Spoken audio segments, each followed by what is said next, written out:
저는 제 아내를 늘 믿었습니다. 아니, 어쩌면 믿었다기보다 믿어야 한다고 스스로를 세뇌해왔던 것인지도 모르겠습니다. 결혼 초반부터 제 아내는 직장에서 두각을 드러내는 사람이었습니다. 늘 밝고 성실하고 동료들이나 상사에게도 신뢰를 받는 그런 모습이었죠. 그런 아내가 제 자랑이었고 저의 자부심이기도 했습니다. 친구들에게 아내 이야기를 꺼낼 때면 괜히 어깨가 으쓱할 정도였으니까요. 우리 아내는 회사에서 인정받는 사람이야. 참 대단하지 않아? 그렇게 자랑 삼아 이야기하는 제가 있었습니다. 그런데 어느 순간부터였을까요? 회사에서 회식이 잦아지고 아내가 집에 들어오는 시간이 점점 늦어졌습니다. 처음엔 대수롭지 않게 생각했습니다. 요즘 직장인이라면 누구나 겪는 일이겠거니 하고요. 다들 술자리 피곤해하고 남편이나 아내들도 이해해주는 게 당연하다 저도 그렇게 합리화를 했습니다. 오히려 힘든데도 회사 사람들과 어울리는 아내를 이해해줘야 한다고 스스로를 달랬습니다. 하지만 작은 이상함이 싹 트는 데는 그렇게 오랜 시간이 걸리지 않았습니다. 예전에는 집에 오면 늘 제 옆에 앉아 이런저런 얘기를 즐겁게 했던 아내였습니다. 직장에서 있었던 일, 상사나 동료들의 반응, 때로는 가벼운 불평까지도 술잔을 기울이듯 털어놓곤 했습니다. 그런데 어느 날부턴가 달라졌습니다. 술에 취해 들어오는 날이면 괜히 말수가 줄고 TV를 보는 둥 마는 둥 하다가 방으로 들어가 버렸죠. 그 모습이 그렇게 낯설 수가 없었습니다. 대화의 온기가 사라지고 벽처럼 단절된 공기가 집안에 드리워졌습니다. 여러분은 상상해 보신 적이 있습니까? 늘 다정하게 말을 이어가던 배우자가 어느 날부터 한두 마디 단답으로만 끝내고 휴대폰을 붙잡고 웃음을 참는 듯한 낯선 표정을 지어 보일 때의 느낌을요. 그 찰나의 표정 하나가 마음속 깊은 곳을 수없이 찌릅니다. 저 역시 처음에는 제 스스로를 다그쳤습니다. 괜한 의심하지 마라. 피곤해서 그런 거다. 누구든 일이 많아지면 저럴 수 있지. 그런데 의심은 억누른다고 없어지는 게 아니더군요. 작은 균열은 점점 벌어지듯 제 불안은 커져만 갔습니다. 어느 날 아내가 회식이라고 하더니 자정이 넘어서야 들어온 적이 있었습니다. 얼굴은 술 기운에 붉게 달아올라 있었죠. 그런데 이상하게 그날따라 표정이 밝았습니다. 웃음을 억누르지 못하는 듯 입꼬리가 자꾸만 올라가 있었죠. 저는 웃으며 물었습니다. 오늘 회식 분위기 되게 좋았나 봐? 그런데 아내는 갑자기 눈을 피하더니 짧게 대답했습니다. 응, 그냥 뭐 다들 재밌게 했어. 거기서 끝이었습니다. 더 이상 이야기가 이어지지 않았습니다. 예전 같으면 회사 이야기를 몇 마디라도 늘어놓았을 텐데 그날은 침묵이 전부였습니다. 그 밤 저는 차갑게 일렁이는 불안을 분명히 느꼈습니다. 마치 낯선 그림자가 제 아내의 웃음 뒤에 숨어 있는 듯 했습니다. 그리고 제 눈에 띈 또 하나의 변화는 휴대폰이었습니다. 원래는 거실 테이블 위에 툭 던져놓던 아내였습니다. 제가 TV를 보거나 주방에 서성이는 동안에도 휴대폰은 늘 제 손 닿는 위치에 놓여 있었죠. 그런데 어느 순간부터는 항상 손에 꼭 쥐고 다녔습니다. 심지어 거실에 두는 대신 침대 머리맡에 두었고 제가 무심코 가까이 다가가면 화면을 슬쩍 끄고 휴대폰을 엎어놓기까지 했습니다. 그 사소한 몸짓 하나가 제 가슴을 바늘로 찌르는 듯 아팠습니다. 그래, 내가 괜히 예민한 거겠지 그렇게 생각하려 했지만 사람의 본능은 속일 수 없었습니다. 대화가 줄고 표정이 어색해지고 휴대폰을 숨기려는 듯한 행동이 반복되면서 의심은 지워지지 않았습니다. 거기에 대화 톤까지 바뀌어 버렸습니다. 예전에는 오늘 저녁 뭐 먹을까? 하는 따뜻한 질문으로 시작하던 하루가 요즘은 달랐습니다. 제가 뭘 물어도 응, 몰라, 괜찮아 같은 단답으로 끝나버렸습니다. 그 무심한 대답은 마치 눈앞에서 문이 쾅 닫히는 듯 차갑게 느껴졌습니다. 그렇다면 그녀는 누구와 긴 대화를 나누고 있을까요? 집에서는 저와 단답으로 대화하면서 어딘가에서는 환하게 웃으며 다른 누군가와 이야기를 이어가는 게 아닐까. 그 생각이 제 머리를 사로잡기 시작했습니다. 외적인 변화도 서서히 눈에 들어왔습니다. 예전에는 출근할 때 그냥 평범하게 단정한 차림이 전부였습니다. 그런데 최근엔 아침마다 거울 앞에 꽤 오랜 시간을 서 있었습니다. 머리를 고데기로 곱게 말고 화장에도 훨씬 정성을 들였죠. 옷차림 역시 한층 세련돼 변했습니다. 어느 날 제가 오늘 무슨 날이야? 왜 이렇게 예쁘게 하고 나가? 하고 농담처럼 물었더니 아내는 요즘 회사 분위기가 그래서 그래라며 웃어넘겼습니다. 하지만 그 웃음은 저를 향한 웃음이 아니라 다른 누군가를 떠올리며 지은 표정 같았습니다. 다정함이 없었습니다. 또 하나 잊히지 않는 날이 있습니다. 아내가 회식이라고 해서 늦는다길래 제가 전화를 걸었죠. 평소 같으면 바로 받던 전화가 한참을 울리다가 겨우 연결됐습니다. 목소리는 이상하게 숨이 가빴습니다. 뒤로는 음악과 웃음소리가 얼핏 들렸습니다. 뭐해, 왜 이렇게 늦게 받아? 하고 물으니 노래방이라서 시끄러워서 못 들었어 라고 답했지만 제 직감이 말했습니다. 그건 단순히 시끄러운 노래방이 아니라고요. 여러분께 묻고 싶습니다. 배우자의 목소리에서 낯선 떨림을 느껴본 적 있습니까? 사소한 음색의 변화만으로도 그 뒤에 감춰진 진짜 상황이 상상된 적 있나요? 그 순간 제 머릿속에는 수많은 가능성이 떠올랐습니다. 그녀가 다른 남자와 함께 있는 건 아닐까? 그 직감에서 오는 섬뜩한 기분은 도저히 지울 수가 없었습니다. 저는 그런 의심이 스스로를 좀먹는 게 싫었습니다. 하지만 동시에 이건 단순한 피로에서 비롯된 오해가 아니라는 생각이 점점 또렷해졌습니다. 표정, 말투, 휴대폰, 외모 모든 징후가 예전의 아내가 아닌 낯선 아내를 보여주고 있었습니다. 바로 그때 저는 깨달았습니다. 제 아내는 단순히 회사 회식을 즐기는 게 아니라 뭔가를 숨기고 있다는 걸요. 아내가 또다시 회식이라고 말한 날이 있었습니다. 평소 같았으면 그냥 그러려니 하고 기다렸겠지만 그날따라 제 가슴은 유난히 거칠게 뛰었습니다. 휴대폰 화면만 들여다보고 있다 보니 미칠 것 같았습니다. 그녀가 과연 정말 회식 자리에만 있는 걸까? 아니면 다른 곳에 있는 걸까? 머릿속에서는 수십 가지 상상이 교차했습니다. 불안을 견디지 못한 저는 결국 차 키를 집어들고 아내의 회사 근처로 향했습니다. 밤 공기는 싸늘했지만 제 심장은 불에 그을린 듯 뜨거웠습니다. 운전대 위에 얹은 제 손을 떨림이 멈추지 않았습니다. 차창 너머로 스쳐 지나가는 불빛이 죄다 신문하는 눈빛처럼 느껴졌습니다. 저는 스스로를 다독입니다. 괜히 온 거 아닐까? 그냥 집에서 기다릴걸. 하지만 그 순간에도 발길은 멈추지 않았습니다. 회식이 끝날 즈음이 되자 회사 근처의 큰 식당 앞은 술에 취한 직장인들로 북적였습니다. 웃음소리, 비틀거리는 발걸음, 흔들리는 손짓이 뒤섞이며 도시의 밤을 채웠습니다.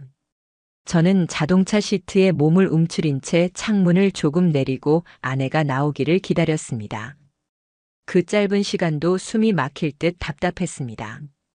그리고 마침내 식당 문을 열고 사람들이 우르르 쏟아져 나왔습니다. 제 눈은 본능적으로 그녀를 향했습니다. 아내가 무리와 함께 나오는 모습이 보이자 심장이 요동쳤습니다. 저 자신에게 물었습니다. 괜히 온 건 아닐까? 그냥 믿으면 되지 않았을까? 그러나 이미 눈은 아내를 쫓고 있었습니다.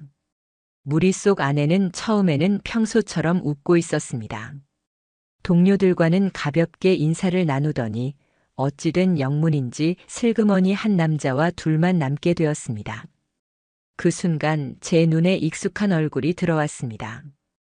회사 행사 사진에서 몇 번 본 적 있는 사람이었습니다. 아내가 가끔 제게 이야기했던 성실한 친구라던 그 남자였죠. 둘은 자연스럽게 다른 이들과 떨어져 골목길로 걸어갔습니다. 마치 오래전부터 약속이라도 한 사람들처럼 서슴없이 발걸음을 맞추고 있었습니다. 저는 급히 차 문을 열고 그 뒤를 따라갔습니다. 밤 공기가 매섭게 차가웠지만 제 땀은 식을 줄을 몰랐습니다. 심장이 목까지 차올라 숨이 막혔습니다. 발소리가 들릴까 조심스럽게, 그러나 시선을 놓치지 않으려 애쓰며 발걸음을 옮겼습니다. 그리고 그 끝에는 커다란 간판이 환히 빛나고 있었습니다. 호텔. 두 사람은 주변을 두리번거리더니 어떤 망설임도 없이 안으로 들어갔습니다. 그 순간 제 세상이 무너져 내리는 소리가 귓가에 울렸습니다. 하얗게 질린 제 시선에 두 사람의 뒷모습이 유리문 너머로 비쳤습니다. 나란히 엘리베이터 앞에 서 있는 그들의 모습은 너무도 분명했습니다. 깨어날 수 없는 악몽처럼 현실은 제 눈앞에 펼쳐졌습니다. 설마 정말 내가 본 게 진짜야? 온몸에 혈관이 얼어붙고 손끝이 싸늘해졌습니다. 입술은 바짝 마르고 머릿속은 텅 빈 듯 아무 생각도 들지 않았습니다. 동시에 가슴 한가운데에서는 끓어오르는 분노와 울분이 화산처럼 솟구치고 있었습니다. 그 순간 저는 당장이라도 호텔 안으로 뛰어들어가 목소리를 높이고 싶은 충동에 휩싸였습니다. 그러나 동시에 제 이성이 저를 붙잡았습니다. 지금 들이닥치면 끝이야. 증거도 없고 결국 모든 게 발뺌으로 끝날 거야. 그저 술에 취해 들어갔을 뿐이라고 둘러대면 나는 더 이상 아무 말도 할 수 없지 않겠어? 차라리 확실한 증거를 잡아야 해. 저는 발걸음을 멈췄습니다. 무겁게, 정말 무겁게. 그리고 돌아서 나왔습니다. 차에 도착하자마자 핸들을 붙잡고 아무 말도 하지 못했습니다. 손가락이 덜덜 떨려 핸들이 울릴 정도였습니다. 이게 뭐야, 내가 뭘 잘못했어? 여러분이라면 어떻게 하시겠습니까? 그 자리에서 뛰어들어가 직접 확인하시겠습니까? 아니면 저처럼 떨리는 손을 억누르며 증거를 기다리시겠습니까? 그날 밤 제 마음속엔 깊은 균열이 생겼습니다. 아내가 집에 돌아와 태어난 척 오늘 회식 힘들었다고 말할 때 그 말은 더 이상 제 귀에 도착하지 않았습니다. 그녀의 웃는 얼굴조차 낯설고 목소리조차 거짓말로만 들렸습니다. 저는 결심했습니다. 다음번에도 이런 일이 반복된다면 반드시 증거를 잡아내겠다고. 단순히 의심이 아닌 부정할 수 없는 사실을 제 눈앞에 남겨둬야겠다고요. 그날 밤 아내는 집에 들어오자마자 익숙한 듯한 말투로 한마디를 던졌습니다. 오늘 회식 힘들었다. 짧은 그 말 속에서 저는 이미 진한 위선을 읽어낼 수 있었습니다. 그녀의 입술에 묻어나는 술 냄새, 붉게 달아오른 얼굴. 겉으로는 피곤한 척 보였지만 제 눈으로 본 것을 떠올리면 결코 단순한 취기 때문이라 믿을 수 없었습니다. 그것은 술자리가 아닌 다른 남자와 함께 흘려보낸 흔적이었습니다. 저는 거실 소파에 앉아 아무 말도 하지 않았습니다. 텔레비전 화면만 멍하니 응시하며 그 작은 리모컨 버튼조차 누를 힘조차 나지 않았습니다. 아내는 제 눈치를 살짝 살피더니 곧장 방으로 들어가 버렸습니다. 그 뒷모습이 마치 죄를 숨긴 사람의 도망치는 그림자처럼 제 시야에서 사라졌습니다. 머릿속이 복잡했습니다. 지금 당장 따져야 하는 걸까? 아니면 좀 더 기다려야 하는 걸까? 분노는 제 목구멍까지 차올랐지만 동시에 차갑고 이성적인 목소리가 귓가에서 속삭였습니다. 증거. 확실한 증거 없이는 모든 게 무너질 수 있다고. 당장 들이대봤자 아내는 발뺌하겠지.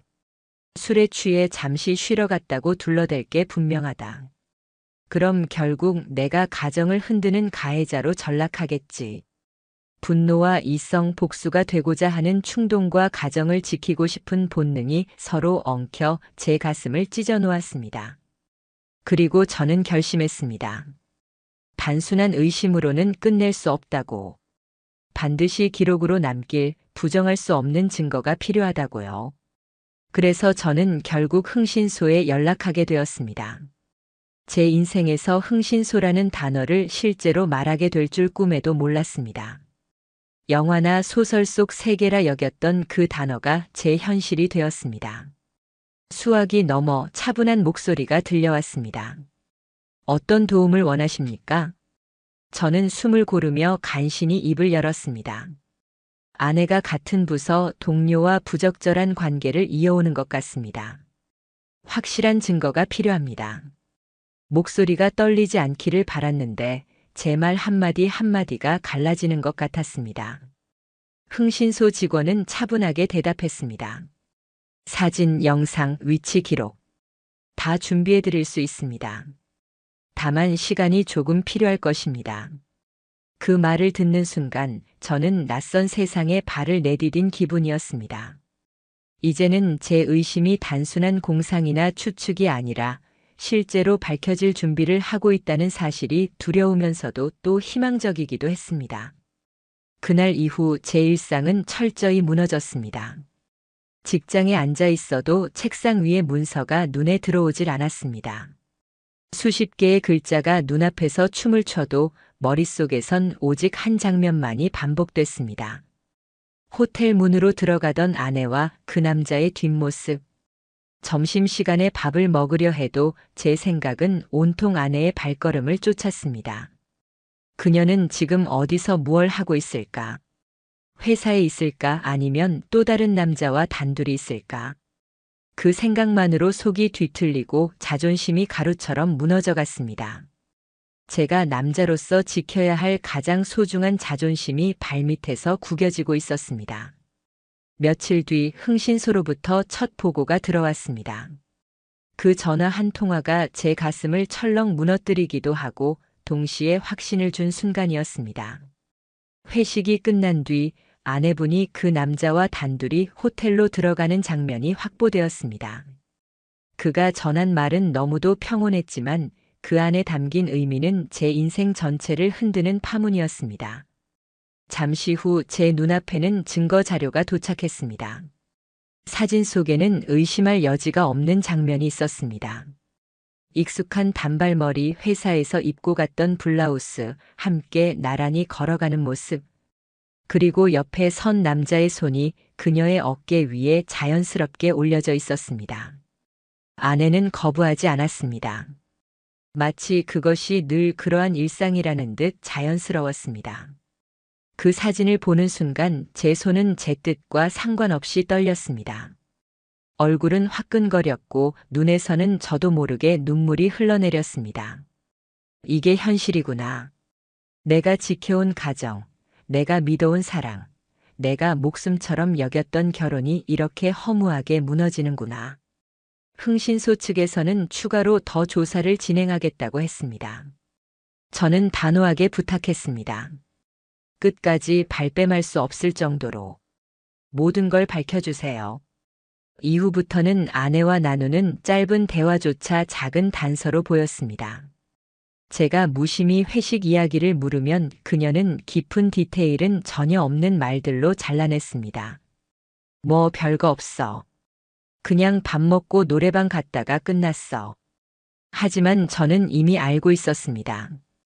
그녀는 그 시각 노래방이 아니라 호텔에 있었다는 것을.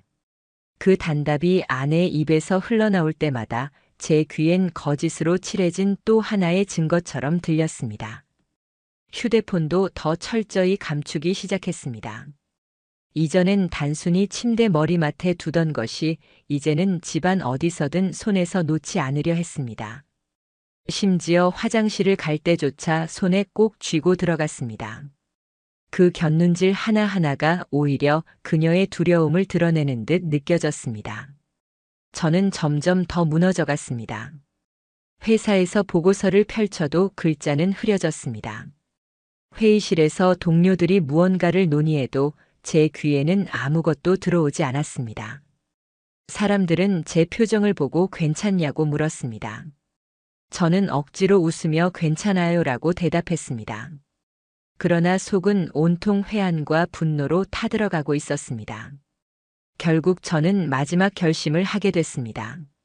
흥신소가 확보해온 모든 사진과 영상들을 모아두었습니다. 아내와 그 남자가 호텔로 들어가는 장면, 함께 손을 잡고 골목을 벗어나는 모습, 부정할 수 없는 증거들이었습니다. 저는 거기에 추가로 회사 지인을 통해 비공식적인 이야기까지 모았습니다. 아내와 그 남자가 같은 프로젝트 팀에서 늘 함께 있었고 퇴근길에도 자주 둘이 사라졌다는 목격담까지. 모든 조각들이 하나로 이어지면서 그림이 완성되었습니다. 이제는 더 이상 혹시나 하는 마음은 없었습니다. 아닐 수도 있다는 작은 여지는 이미 사라져버렸습니다. 제 아내는 회사 동료와 부정한 관계를 이어오고 있었고, 저는 그 진실을 끝까지 밝혀낼 수 있는 벼랑 끝에 다다르고 있었습니다. 여러분이라면 이 지점에서 어떻게 하시겠습니까? 바로 질문을 던지고 싶으신가요? 아니면 저처럼 끝까지 치밀하게 증거를 모은 뒤 부정할 수 없는 순간을 기다리시겠습니까? 저는 더 이상 과거의 제가 아니었습니다. 단순히 의심에 흔들리는 남편이 아니라 진실을 끝까지 쫓아갈 사람으로 바뀌어 있었습니다. 그동안 모아온 모든 증거가 제 손 안에 있었습니다. 흥신소에서 확보해온 사진과 영상, 그리고 회사 지인들에게서 흘러나온 진술까지. 이제는 더 이상 내가 잘못 본 건 아닐까? 하는 자기 합리화조차 용납되지 않았습니다. 눈으로 본 것도 귀로 들은 것도 문서로 남겨놓은 것도 모두가 하나같이 같은 사실을 가리키고 있었습니다. 아내의 배신. 저는 드디어 결심했습니다. 이제는 마주 앉아 단판을 지어야 한다고. 참아왔던 시간들, 스스로를 속이며 버텨온 수많은 밤들이 한 줄기에 모여 하나의 결심이 되었습니다. 그날 밤 저는 일부러 평소와 다른 행동을 했습니다.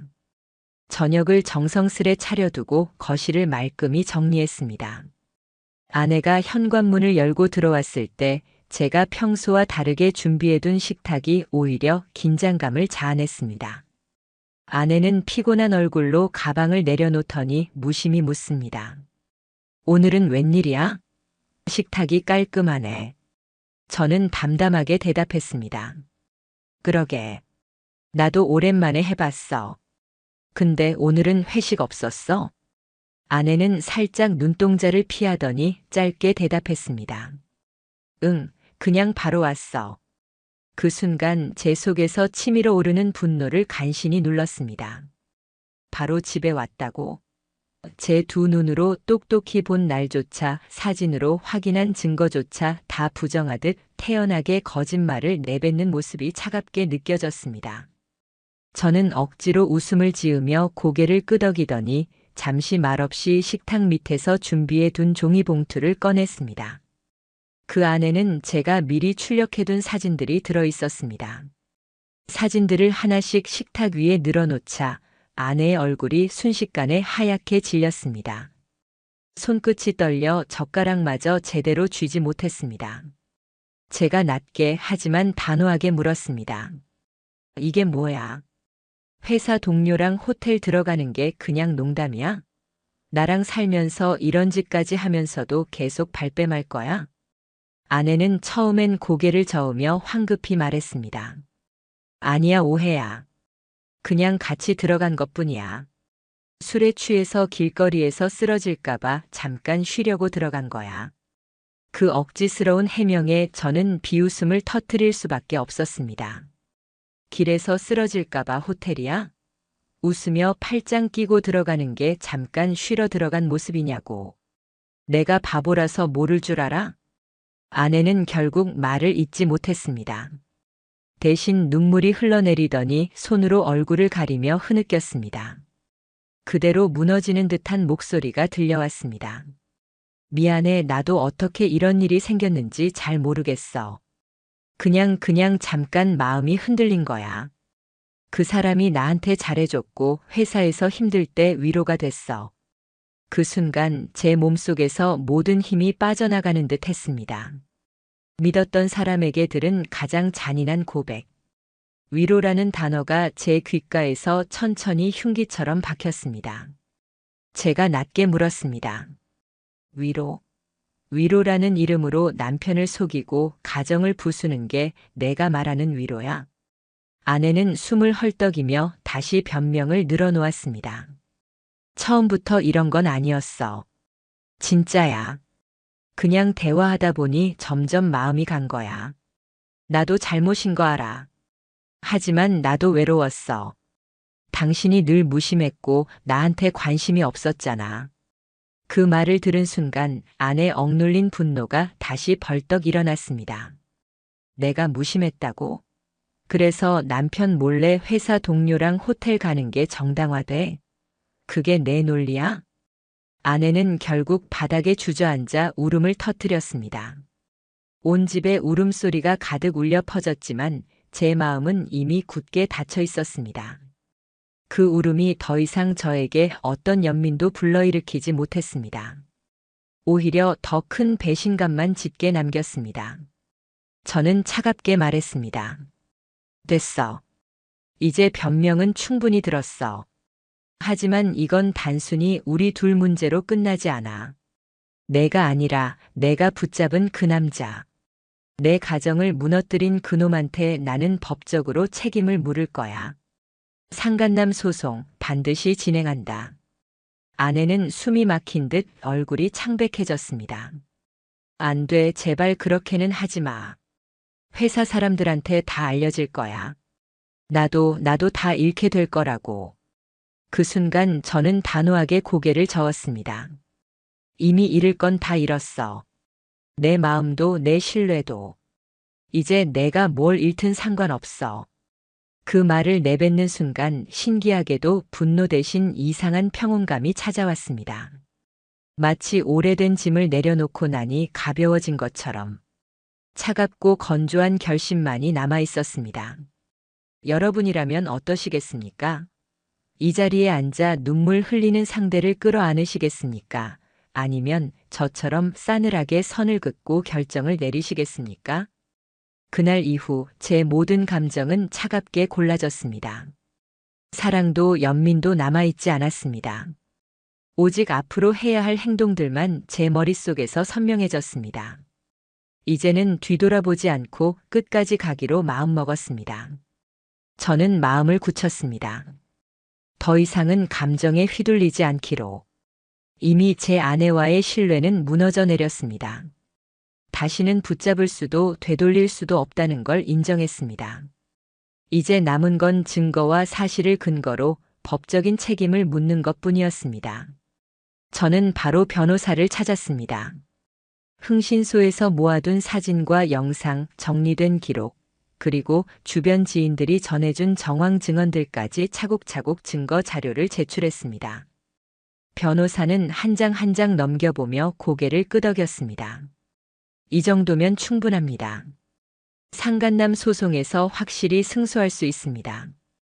그 말을 듣는 순간 그동안 절규처럼 흩어져 있던 제 분노가 서서히 단단한 힘으로 바뀌는 걸 느꼈습니다.